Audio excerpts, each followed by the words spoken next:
In today's video, I'm going to teach you how to terminate an employee in Connecteam. We'll be doing this from the Connecteam admin dashboard, and the process is quick once you know where to look. The main action you'll be taking is archiving the employee's profile, so if you're handling offboarding or removing someone from active status, this is the path to use. To begin, go to the Connecteam Launchpad and log into your Connecteam admin dashboard.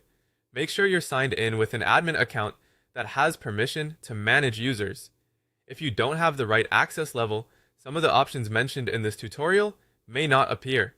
Once you're inside the dashboard, look over to the left-hand sidebar and click on the Users tab. This is where you can view and manage the employee list for your organization. After the Users page opens, you'll see the directory of team members currently in the system.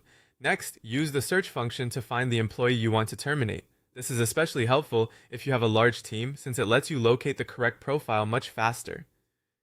Take a moment here to make sure you've selected the right employee before moving forward, since this action affects their account status. After you found the employee in the list, move your mouse over their row. As you hover, additional action icons should become available on the far right side. Look for the archive icon, which appears as a box with an arrow. This is the option you'll use to remove the employee from active status. Click the archive icon. A confirmation prompt may appear, depending on your setup, asking you to verify the action. When it does, click Archive to confirm. This final step completes the termination process in Connecteam. And that's it. The employee is now archived in the system. Archiving is a useful way to keep records organized while removing the employee from your active roster. If you're managing multiple departures, you can repeat the same process for each person directly from the user section.